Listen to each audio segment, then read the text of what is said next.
Thanks for staying tuned. I'm Stanford Howard with the HGP Sportscast. As the 7th annual Pan American Indoor Hockey Tournament began yesterday, Guyana men defeated Barbados and the local women were edged out by Uruguay and dominated by Argentina women. More in this report. On opening day, the Lady Jags were nipped out by Uruguay, who drew first blood within 4 minutes.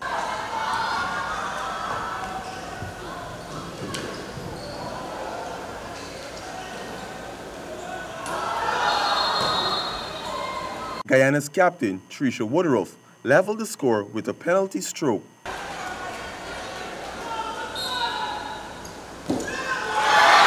But on the stroke of halftime, Maria Teresa took the lead for Uruguay. In the second half, Uruguay wasted no time and doubled their lead in the 22nd minute. Guyana Aquila Gordon in the 23rd and Nicole Eastman in the 38th leveled the score.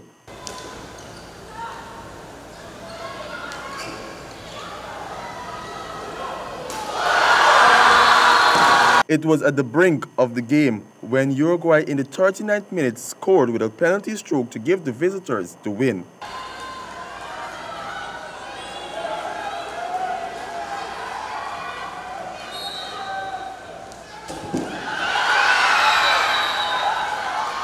In a matter of hours, the Guyana women lost 3-0 to Argentina for their second defeat of the day. In the men's division, Guyana defeated Barbados 5-4. In other results for the day, Argentina women trashed Barbados 14-1.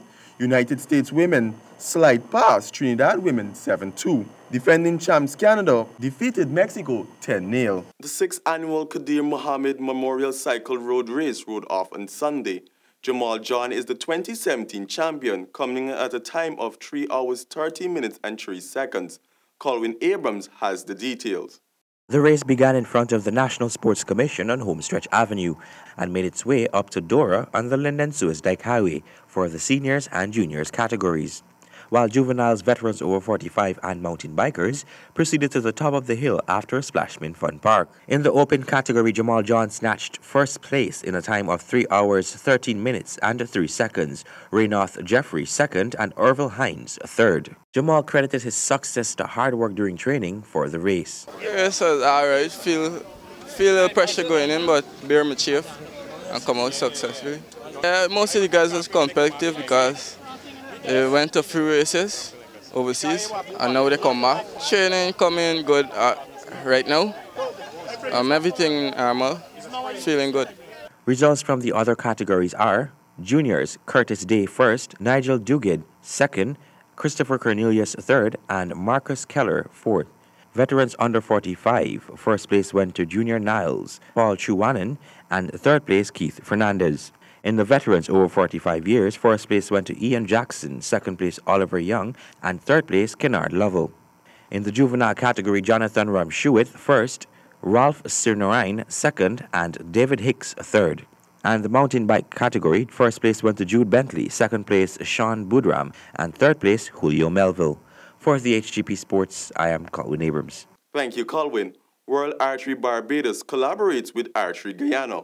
More in this report. Representatives of World Archery Barbados met with representatives of Archery Guyana to share best practices and discuss future areas of collaboration between the two regional entities, both of which are duly affiliated to the international governing body. Archery Guyana was invited to participate in the upcoming Barbados Independence Invitational Archery Games. President of World Archery Barbados, Mr. Richard Morrison, spoke on major developments in Barbados with the school training and junior program and the tremendous support they receive from their National Olympic Committee to ensure that archery is one of the forward-moving sports in Barbados. Mr. Morrison, together with representatives, Mr. Ron Fields, exchanged pro tips for working with juniors with Archery Guyana representative and share best practices.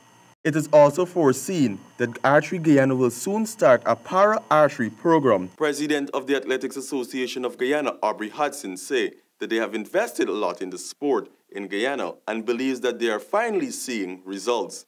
Colwyn Abrams has more in this report. Lindoner Deshana Skeet struck gold at the recently concluded South American Youth Games. Yesterday, we gave some insight into what is needed for athletes in Guyana and how much is actually being done for them. But today we're going to divulge how much is actually being invested. I spoke with the president of the Athletics Association of Guyana, Mr. Aubrey Hudson, via telephone, and here is what he had to say.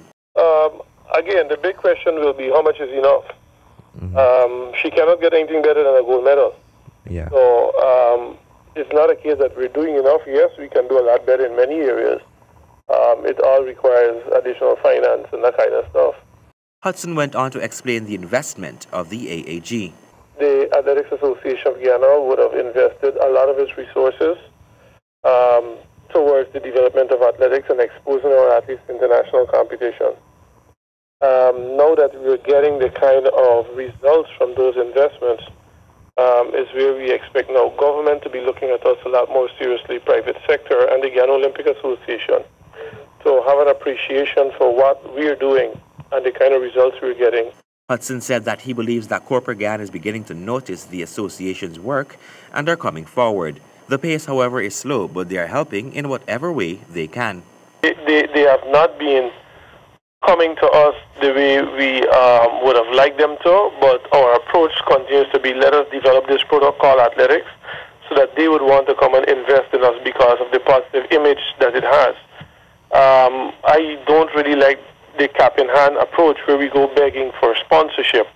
What we would like to have is a partnership with the private sector where we have a product that could give your product that you're selling mileage, and with that handshake agreement, we can basically work together for one, the development of athletics, and two, the development of the sponsor's product. I asked Hudson if he believes that young athletes are being encouraged to step forward. Yes.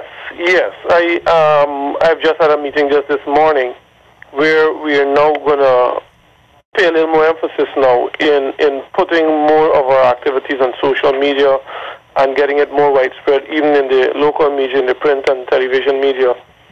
So we're working now to let the rest of Guyana know what the world out there, what the athletic world out there already knows, that Guyana is a force to reckon with in terms of track and field, and we are beginning to show our true colors now. Now that we have begun to encourage athletes to come forward to show their talent, would there be any kind of assistance for these athletes? While Hudson believes that this can be done, he raised concerns about the motives of parents or guardians who might want to use these athletes as a form of a get-rich-quick scheme. This question had nothing to do with the parents of the Shana Skeet. So it's a very, thin line that we have to walk, and we have to be very, very careful between, yes, taking care of the needs of the athlete and not allowing the athlete to be used as an investment on behalf of their parents or other persons who are in their circle for them to be earning a living off of her. The AAG said that it's proud of its athletes and will continue to go above and beyond to ensure that the well-being of athletes in Guyana is safeguarded. For the Hgp Sportscast, Colwyn Abrams. Thank you, Colwyn. And that has brought us to the end of this edition of the Hgp Sportscast. Back to you, Travis.